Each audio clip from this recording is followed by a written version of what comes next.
G'day guys, this coming weekend is Adelaide Uprising, which is one of the largest tournaments in Australia, and I'm going to be taking the Vessels of Wrath. So in today, what I wanted to do was talk to you about the list that I'm planning to take for Uprising, and also talk to you about my results running that exact same list in a recent event where I went undefeated. So with that being said, let's get stuck into the video. Look for the Blood God.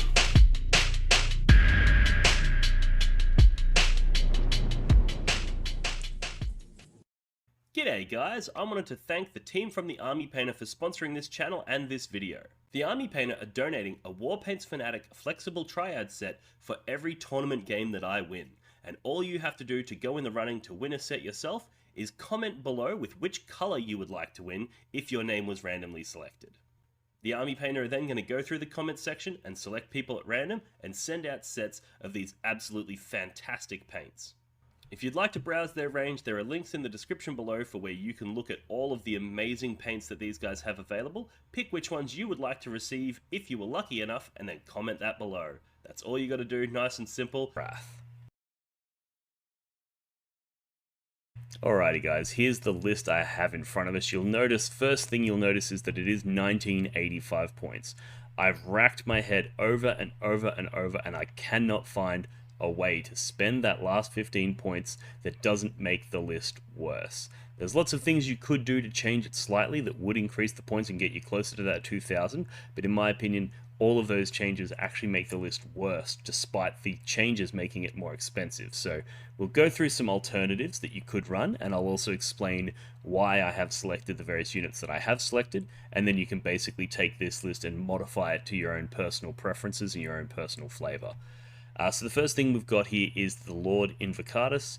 I think he's obviously fantastic for their scout moves. He's going to let you do scout moves with things like your 8-bound and your Jackals. We all know what he does, no need to go into too much detail there. The one thing that we do have here that's different for the Vessels of Wrath list is the World Eater's Demon Prince on foot, no wings, and he has the Gateways to Glory enhancement. So there's a few things to note with this lad. The first is his ability here, which is that while a friendly World Eater's infantry units within 6 inches, if they have a 5-up invulnerable save, they get a 5-up invulnerable save if they don't already have one, and if they do already have one, they get a 4-up invulnerable save. So that actually makes those 8-bound really, really tough, hard to deal with, and it makes Jackals really, really tough and hard to deal with. So there's a really good toughness buff with this guy. And then the Devastating Assault means that he's going to get Devastating Wounds, and the Vessels of Wrath have access to a stratagem that gives you reroll wounds, which means that this guy's going to put out a serious amount of hurt. So the Demon Prince, he's really, really cool. He also brings a little bit of ranged shooting, which whilst it's not massive, it's not insignificant, and we'll talk about the games that I've played in preparation for Uprising and how they were impacted by the shooting. So it was significant in some games, but that's the Demon Prince, and the enhancement that he's got is Gateways to Glory, which is a Demon Prince or mounted model only. Each time he makes a normal move, advance, or charge move, he can move horizontally through terrain features. When doing so, he can end within engagement range of enemy models, but cannot end a normal move or advance move within engagement range of them. So basically, this lets your Demon Prince charge and move through walls, which is one of the biggest restricting factors of that Demon Prince. So being able to have a Demon Prince that you deploy somewhere where he can't be seen, he's projecting an aura of invulnerable saves, and then, you know, when the time calls, he can just charge out through those walls and fuck shit up. Very, very good. So big fan of the Gateway to Glory Demon Prince, or we can just call him the Glory Hole Demon Prince. He's really, really good in the Vessels of Wrath. Then we go into our battle line, and I'm a huge believer in a healthy amount of battle line. There's a lot of missions that require it, and they're just, you know, really effective pieces that often win you games. So we've got 3 units of Jackals here. Now, this is one of the areas where I was like, you know, you could increase the total points spent in the list by replacing some of these Jackals with Chaos Spawn, because they're a little bit more expensive. However, I've chosen 3 units of Jackals for a very specific reason. First is that they're infantry, so they're going to gain the 5-up invulnerable save from that Demon Prince. This is really, really important because it means you can have those Jackals stringing out in the open, tendriling back to that Demon Prince, and they're actually going to be really, really tough and hard to move when they have a 5-up Feel No Pain and a 5-up invulnerable save. So makes your Jackals are really, really tough, whereas the Spawn aren't so tough. The Jackals also, in my opinion, are just better than Spawn because they have a few things going for them that Spawn don't, and I think for the purpose that they're going to serve in a list like this, the Jackals are superior. One of them is that there's 10 bodies instead of 2, which means you're able to stretch out, screen greater areas of the board, and prevent your opponent from, say, deep striking behind you, or prevent your opponent from getting onto a certain objective by move blocking them. There's lots of stuff you can do with Jackals that you can't do if you only have 2 Spawn model, right? Another one is if your opponent has something like Fights First, you can charge a unit of Jackals in, base contact every model in their unit, and then charge your 8-bound or your Demon Prince or Angron or whatever you have in from the side. And now if your opponent goes to Fight First, the majority of their models are going to have to fight Jackals. Whereas if you only have 2 Spawn, you can't pull off tricks like that. And also the fact that there's 10 of them just means that this unit has an OC characteristic of 10, right? So if your opponent puts like a Rhino on an objective, you can just go, cool, the Jackals are going to charge that Rhino and take it, right? Whereas if they were 2 Spawn, you're not going to be able to do that. So for all of the purposes that I think this unit serves, the Jackals are better. Whereas the Spawn, yeah, they're more expensive, yes, they hit harder, yes, they're tougher, but I don't think any of that's going to translate to victory points because they aren't really there to be a tough unit. They're not really there to do damage. They're there for mission play. And for mission play, I find the Jackals to be vastly superior to the World Eaters Chaos Spawn. So that's why you'll notice there's 3 of them, no Spawn. Then we've also got a unit of 5 Khorne Berserkers. Now these guys are here for your early trades. Yes, they're not as good in Vessels of Wrath as they are in the standard detachment, but I think they're still very good. They're OC2, which means they're able to do mission play, and basically they fill a similar role to the Jackals, but just slightly elevated. They're slightly better at it. They're able to throw grenades. They're able to use a couple plasma pistol shots on the way in, so they can actually do pretty heavy damage in the shooting phase, for a cheap unit. And then also when they go in, they've got a 2 damage weapon. They've got more attacks than Jackals. They're higher strength than Jackals. They have armor penetration. So they're able to just push that a little bit higher than the Jackals. So that's why they're in the list. Then we go down. We've got 3 units of regular 8-bound. Now, I know that the 8-bound aren't quite as strong in the Vessels of Wrath as they are in the Berserker Warband. But I think they synergize well with the other elements of this list. For example, the Demon Prince that's going to give them a 4-up invulnerable save. Now all of a sudden your 8-bound are quite tough. They're hard to shift. And also they synergize well with the Exalted 8-bound. So that's what we're going to talk about now. And the list here has 3 big units of Exalted 8-bound. Now, you might be wondering where are the Terminators, Dean? You're infamous for running Terminators. You piloted the what's the word? You engineered the 30 Terminator list and you took it places. And Terminators are fantastic. And I still think that the best way to run the World Eaters probably is 30 World Eaters Terminators in the Berserker Warband. I don't think they're particularly good in the Vessels of Wrath, and that's because the -1 strength and attack that you essentially get by taking this detachment really hurts them. Going from strength 10 down to strength 9 is a huge break point, and then also going down from 4 attacks with each Power Fist down to 3 is a big yikes. So I think they get hurt significantly more than the Exalted 8-bound. For example, if you have 6 Exalted 8-bound and you apply a -1 attack to that unit, you lose 6 attacks. If you have 10 Terminators, you just lost 10 attacks. So you lose significantly more. And then also, the Exalted 8-bound, the difference between strength 14 and 15 is negligible. Whereas the difference between strength 9 and strength 10 is significant. So I think with those things considered, and also with the fact that you don't have access to an auto 6 advance, means that those Terminators are going to be not as fast in this detachment as they will be in the other. So having that additional speed that's built in from those Exalted 8-bound really does help pick up that extra distance that you're going to need without that auto 6 advance. So that's why we've got 3 units of Exalted 8-bound. Now, typically what we're going to do is we're going to have 2 of them deploy on the table near the Demon Prince and near Lord Invocatus. And basically they're going to be able to use that scout move to get into good positions, threaten your opponent early, and use the Demon Prince to be really, really tough when doing so. Then you're going to have the 3rd unit of Exalted is going to be in Deep Strike, and it's going to be your rapid ingress target. You're going to be able to bring that in turn 2 or turn 3 whenever you have an opportunity to put it in a position that really devastates your opponent. A rapid ingressing Exalted 8-bound brick can flip games entirely. And the best thing is there's not much they can really do to stop you. So that's the meat of the list, is those big 3 units of Exalted 8-bound. Now, those regular 8-bound, you could swap them out for something like a Forge Fiend or a Predator. And like if you swap those 8-bound for a Predator, that frees up 10 points per unit. You swap your Khorne Berserkers maybe back down to some Jackals because they fill a similar kind of role. That frees up some more points. You might be able to squeeze in some extra stuff here or there. You know, there's definitely some ways that you could tweak this list. The reason that I've gone with the 8-bound is for a few reasons. One of them is it means that you're going to have 3 units of 8-bound, Lord Invocatus, and 2 units of Exalted 8-bound, all of which are going to be able to scout move.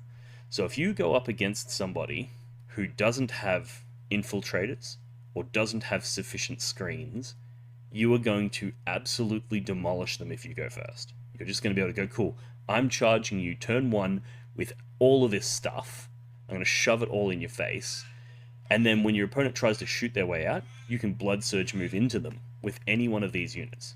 So that's crazy powerful, and that's going to win a lot of games just straight away.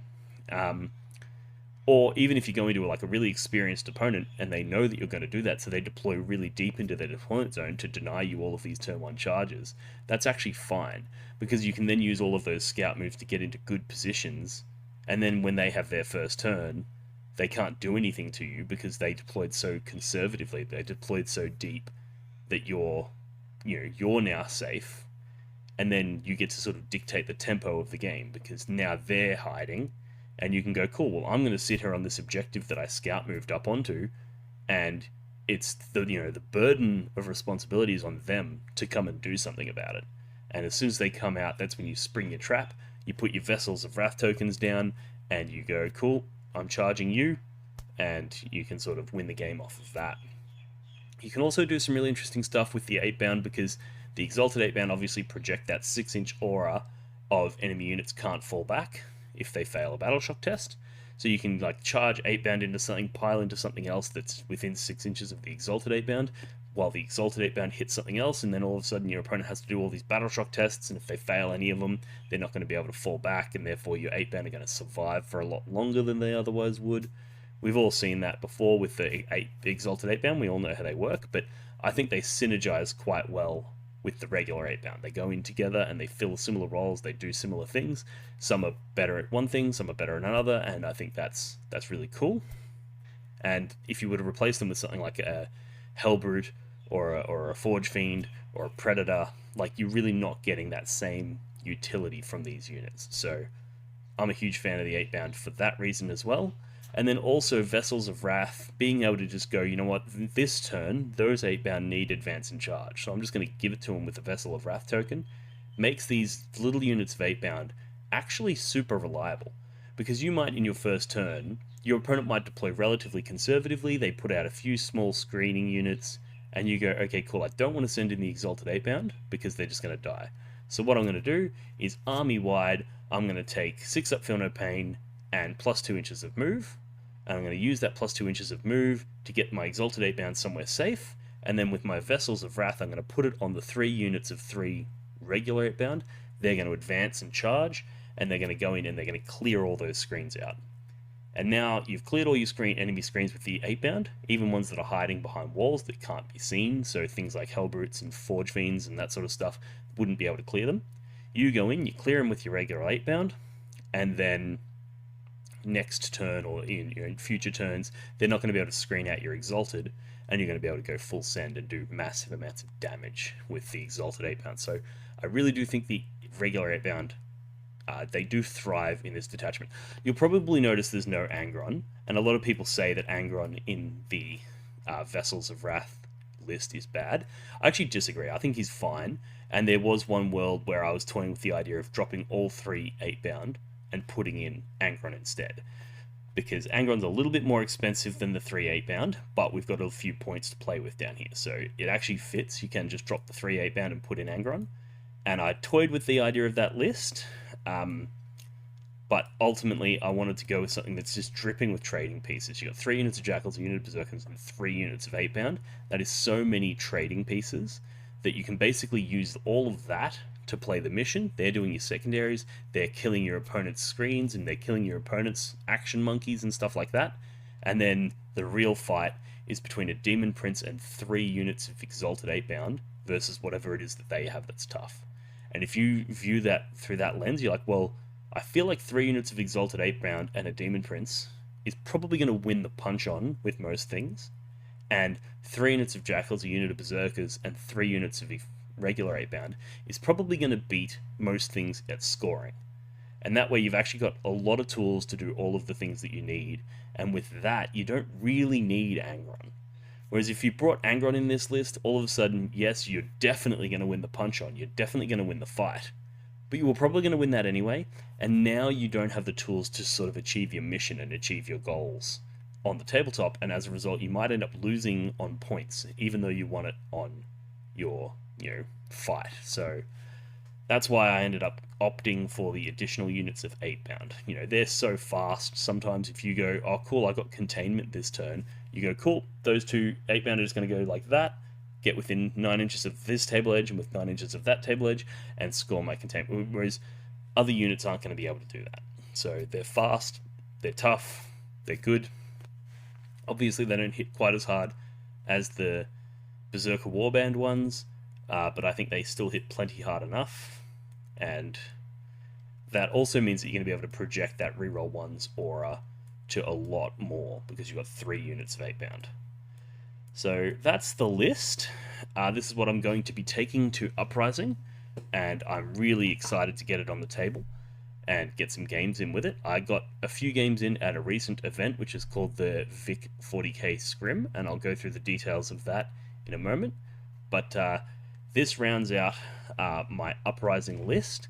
I'd love to let you have a conversation with you guys in the comments section below. What do you think of this list? What do you think of the new Vessels of Wrath detachment? Let's get a conversation going about this list and this detachment. Do you think that you could see yourself playing something similar? Do you think that those 8-bound and the Berserkers are too soft in the new detachment and you'd rather put in something like a Forge Fiend that doesn't necessarily require that +1 strength, +1 attack sort of stuff going on? Let me know what you guys think. I would love to hear it. But with all that being said, let's have a chat about the Vic 40k Scrim. Blog for the Blood God exclusive high quality dice. Blog for the Blood God exclusive high quality dice. Blog for the Blood God exclusive high quality dice. Hi, I'm Dean Simbeck, President and CEO of Blog for the Blood God's exclusive high-quality dice warehouse and emporium. Due to a shipping error, I'm currently overstocked with Blog for the Blood God exclusive high-quality dice, and I'm passing the savings on to you! Roll 9-inch charges, pass invulnerable saves, roll high for damage, and score lots of hits. Check out the links in the description of this video to pick up your set today. Alright, so first, a few notes on what this event actually is. So the Vic 40k Scrim is an invitational event. It's 2 rounds in one day, and we basically take all of the aspirants for Team Victoria for the Australian-New Zealand Team Championship, and we invite them to come, and we basically form 2 teams of 8 and have an 8v8 team matchup that's done in a WTC style, right? Where we can only take one of each list on each team, and then we pair into each other using the pairings process. And the idea behind the ANZTC event is to prepare the Team Australia for the World Team Championships. That's where it sort of came from. And then the idea of the Scrim is to prepare the locals for that ANZTC. So it's sort of a pipeline that we've built in Australia, and particularly down here in Victoria. It's a pipeline that we've built towards getting people up to that Australian standard. So that's the idea of this Scrim event. And that being said, though, it's still run very competitively. We still are out there to try to win. There's a lot of bragging rights on the table here. There's a lot of really strong personalities in the community that want to be able to demonstrate what they can do. So it's a very cutthroat, very serious event. It's just not something that's open to the public because we want to try to keep it to the aspirants for Team Victoria. And it's not something we put on BCP or anything like that because it's a relatively informal yet very competitive environment, if that makes sense. Like there's no entry fee or prize money or anything like that. So it's analogous to a training day, but it's structured like a event where we basically play 2 rounds of WTC style. So that's what the scrim is, and basically, so we just did that today. I played 2 rounds with this list, and I also played a game earlier in the week with it as well. So I've had 3 games on this exact list, and I won all 3 of them. So that's always a good sign when you're sort of finding your feet with a list. I played 2 rounds today. One of them was into a good friend of mine, Hugh Titchener. He had an orc list that was really, really interesting. And then the other round was into a good friend of mine, Kyle McKenzie, who was running Drakari. And he had a bunch of MSU stuff. So 2 very, very different lists. So it was good to see the list stress tested in that different environment. So basically, I'll go through a brief overview of both of those games now. Alrighty guys, so this is the map that I played against Hugh Titchener on. He had a really interesting orc list. Now you'll have to bear with me, I don't have the BCP here, because like I said, we don't run it through that because it's not that sort of formal event. So you'll have to bear with my memory, but basically he had, the meat of his list was 2 big units of looters with characters attached. Then he had 2 units of flash kits, 2 units of 5 storm boys.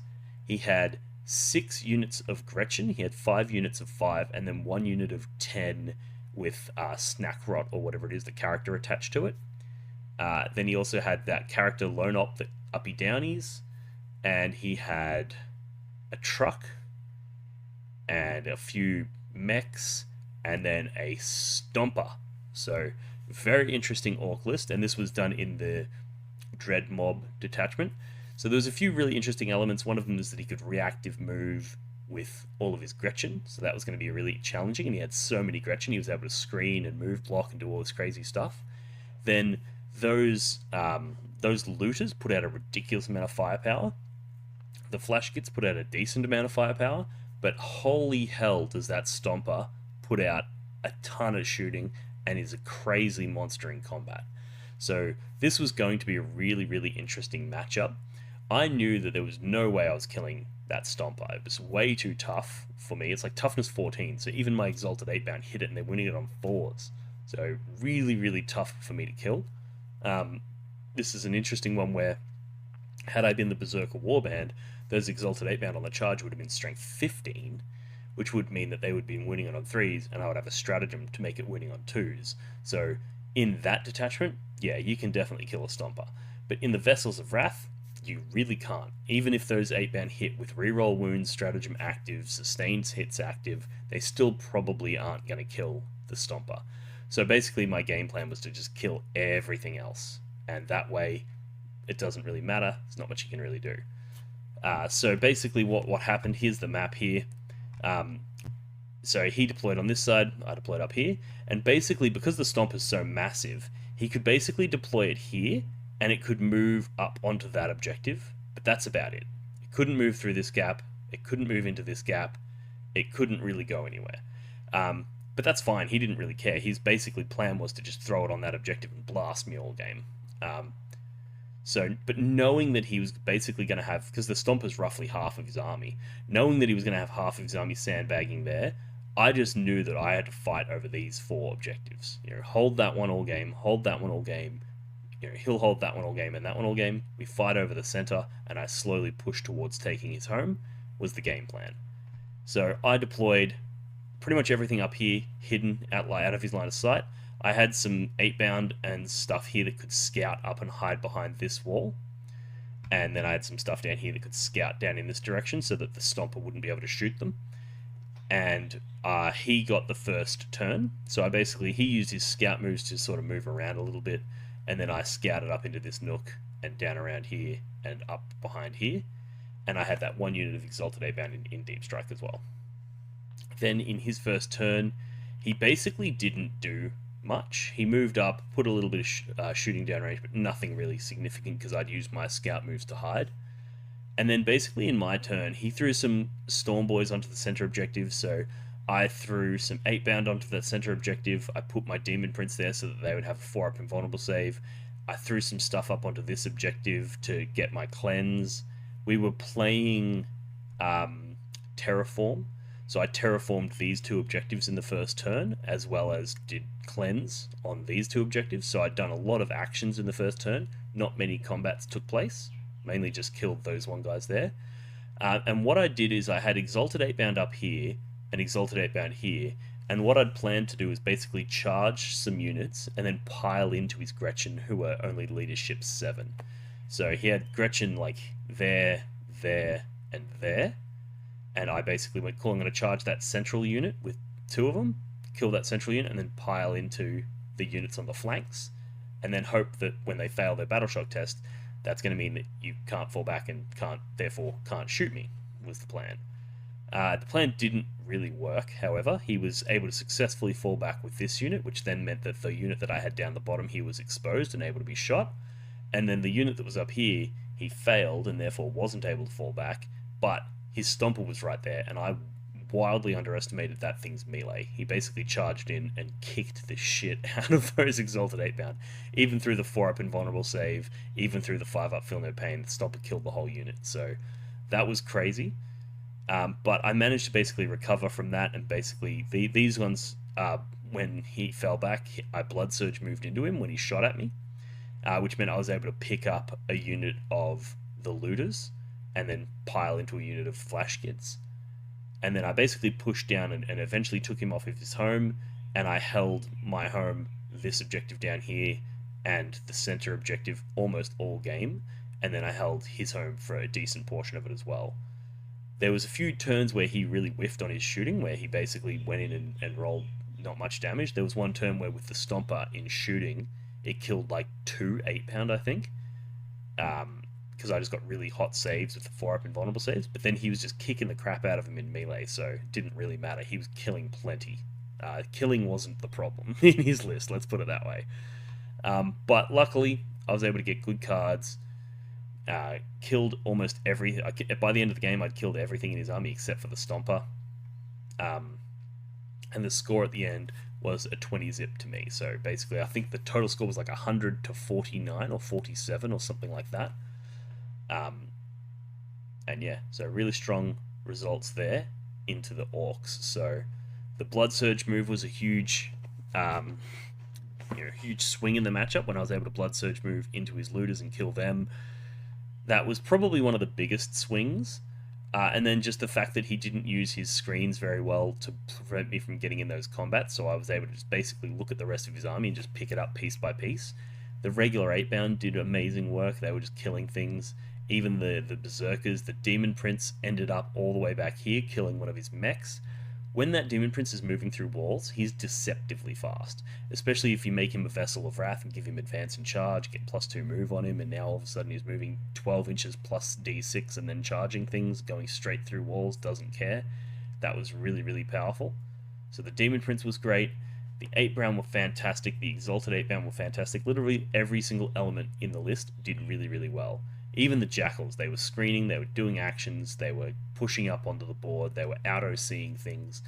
They were doing all of the things you want Jackals to do. So it was one of those games where every single element in the list performed exactly how I had intended it to do. I'm not going to lie, I did get pretty lucky with some of the dice. There was a few opportunities there where if the dice had swung the other direction, it could have changed the result pretty significantly.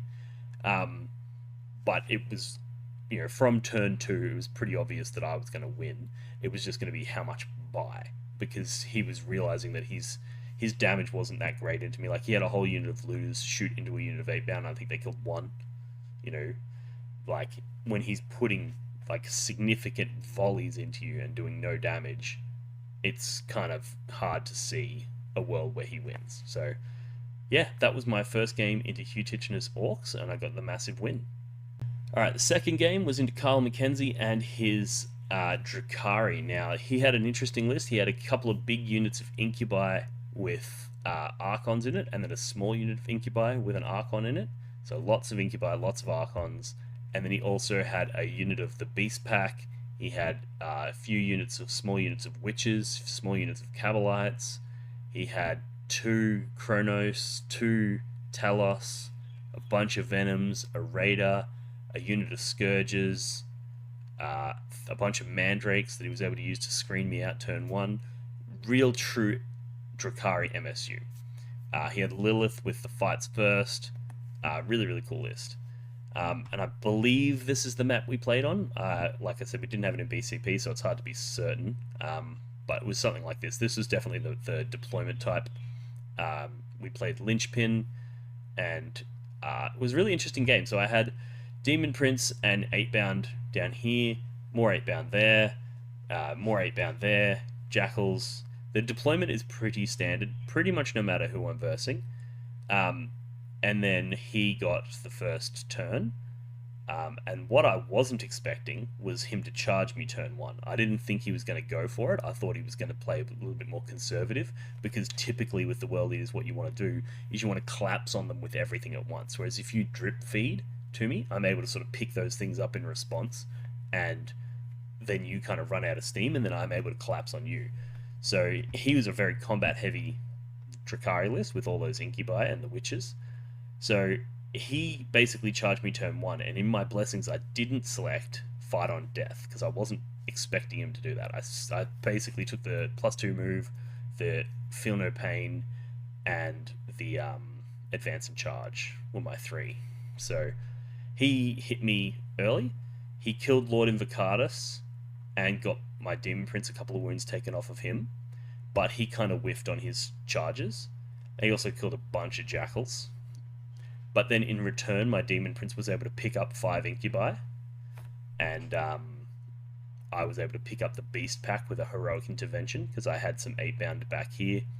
He's charged in to my Jackals with the Beast Pack, and I used my CP to Heroically Intervene.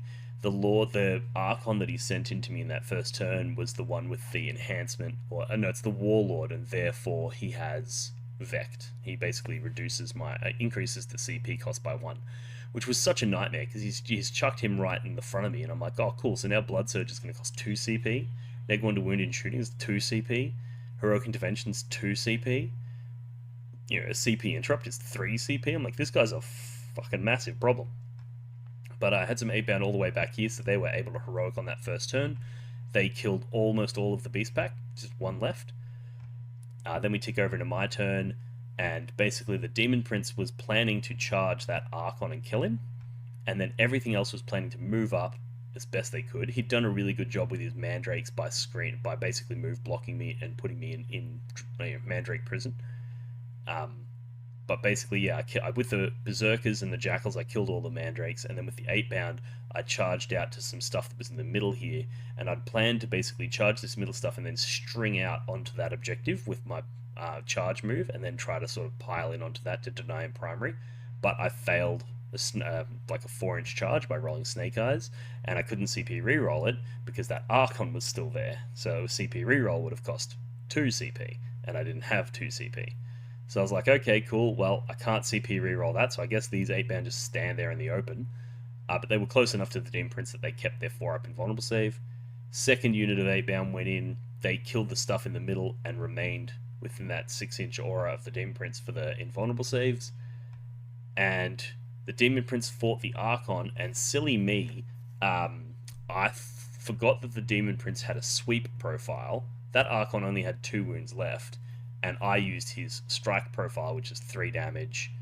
I thought the Dev Wounds was attached only to the strike profile. This is second game or third game with the Demon Prince, so I just assumed it was part of his strike profile, the Dev Wounds, but it's actually on his data sheet. When he charges, he gets Dev Wounds, so I should have used his sweep attacks, because the Archon having a 2-up invulnerable save, you're very unlikely to kill it outside of Dev Wounds. So increasing the number of dice you have access to is going to increase the chances of you getting the Dev Wounds required to kill the Archon. So that was a misplay on my part. As a result, that Archon lived, which meant that I had to spend another turn with that Archon impacting my command points and doing all this annoying stuff. But it was fine. The pivotal moments in this game really were After I broke out of his prison, I had some 8-bound on this objective here, some Exalted 8-bound. He charged me with his big unit of. Actually, it was 3 regular 8-bound on that objective. He charged me with his big unit of 10 Incubi with an Archon attached. He fought me, killed the whole unit, but then I fought on death, and I successfully fought on death with 2 of those 3 8-bound, and with their fighting on death with sustained hits active, I was able to wipe out all 10 Incubi. So he's committed this massive brick of his, fought the 8-bound, but then fighting on death, I wiped him out in return. And that was a huge swing, because he'd basically planned to have that unit run through me, but it died in his own turn. And any time that you can kill your opponent's stuff in their turn is always of massive value, because realistically, if they're playing the game really effectively, they're going to kill you in your turn, you're going to kill them in your turn. Right? So their turn, they kill you, your turn, you kill them. But if you're able to kill them in your turn and in their turn, you really accelerate the pace of the damage that's being done to them, and that can flip matchups. And that's exactly what happened here, because basically then didn't have to deal with that anymore, which meant these 8-bound were able to go in and kill the Archon, kill the tank that they came out of, pile into the other stuff and make it so it's really hard to hit and just run through, whereas instead they should have realistically been just trying to deal with those Incubi. But I dealt with them in his turn, so it didn't matter anymore. So that was really effective swing, and then that happened again in a later turn. This was a smaller unit that hit me, but I was able to fight on death with a couple of them. This was when I had a unit of 6 Exalted 8-bound and he charged in. He was trying to deny me an objective by putting 2 Talos on the objective, this one down here. Basically put 2 Talos on this side of the wall, and then charge Incubi into my Exalted 8-bound. And he basically figured if he killed 3 of the Exalted 8-bound, and I only had 3 left, the 4 OC of those 2 Talos would deny me the objective. But when he went in, he actually only killed 2 of them, and then those 2 fought on death. And because the fighting on death models, I removed them from the back, they were actually able to pile into and attack the Talos, and then I was able to kill one of the Talos. So not only did he not kill the 3 guys he needed to reduce my OC, but I was fighting on death and taking his stuff out. So that was a huge swing as well. And then basically I fought with the rest of the guys, picked up all the Incubi. That unit then proceeded to jump over and charge the empty Venoms down the back here, charged the Scourges, killed them off of the home, and I basically just swept around and took this whole flank. He successfully stopped me from ever touching this objective up the top here, because he basically just kept putting lines of guys that would block my movement. It'd be a line of Mandrakes, then it'd be a line of Cabalites, then it'd be a line of Witches, and he just kept cycling units in there and basically funneling me down in this direction, which was a very effective strategy. It kept me off of this objective, but the problem is so much of his stuff was down here that I actually didn't really mind being funneled in that direction. I was like, yeah, that's fine, I'll just charge all this stuff. And that's one of the beautiful things with the Vessels of Wrath, is it's so fast, because you can guarantee those advance and charge rolls. You can always have the +2 movement up, always have the 6 up, feel no pain, and then you can use that advance and charge on your Vessels of Wrath to basically go, cool, these few units are going to go super fast, right? So I was able to push down in this direction and kill a bunch of stuff. He did have Lilith wipe out a unit of Exalted 8-bound, which was crazy. I had a unit of 6 on the center objective there, with their 4 up invulnerable save from the Demon Prince. Lilith and 5 Witches charged, and killed, I think, 4 of them. Of those 4, 2 fought on death.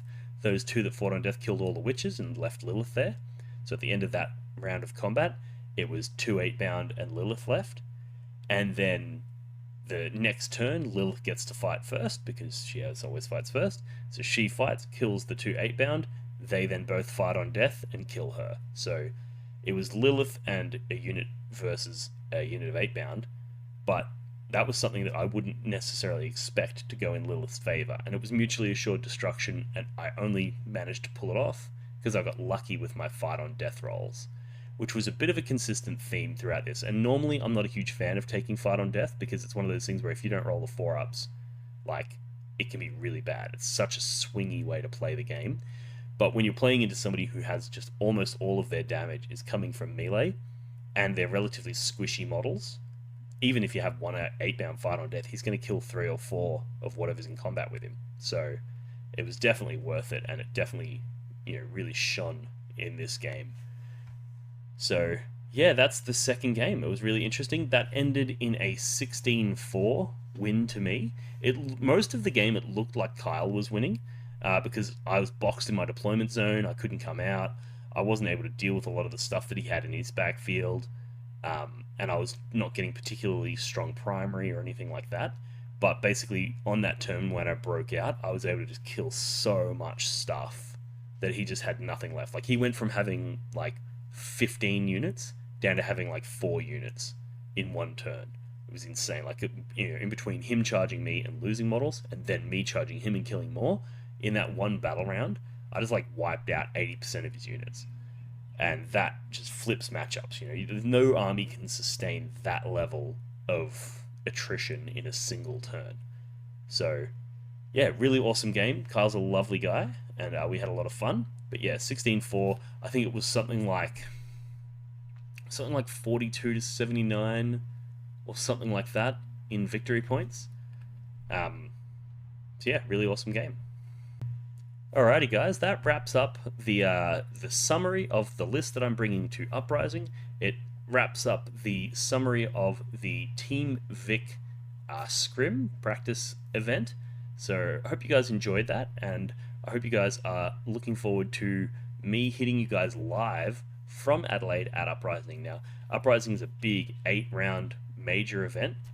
It's about 250 players normally they get, so it's one of the biggest events in Australia. It's a ton of fun. It's 8 rounds, and basically what I'm going to be doing is in Adelaide, so it's not my home city. So basically me and the boys are going to drive up there. We might do a live podcast from the drive, if I can convince them to get on it. And then what I'll be doing is I'll be doing updates throughout the event. I'll be recording short videos, updating them, and then at the end of the event, once it's completed, I'll put it all together as well. So if you want to keep up to date, make sure you subscribe, hit the notification bell, and I'll update you guys as each game unfolds. And until then, I wish you the best, and I'll talk to you guys soon. It's also worth noting before you go, make sure you enter the competition for the what's it called? Army Painter War Paints Fanatic sets. So we're doing that thing where basically if you comment below, we're going to be giving away a set of their Fanatics range, and all you have to do is comment below with which color you would like from their Fanatics range. So this is their flexible triad set, where basically you get 6 colors, all of which fit within a continuum, and these are fantastic paints for highlighting and doing shading and blending and all that sort of stuff. So check those out on their website. I'll chuck a link in the description below, and make sure you comment below which set you would like to win, and we will be drawing a lucky winner from the comments, getting in touch and sending out a set as a prize. So with that being said, we're going to end it here. Thank you very much for tuning in, guys, and I'll talk to you soon. Cheers. Look for the Blood God.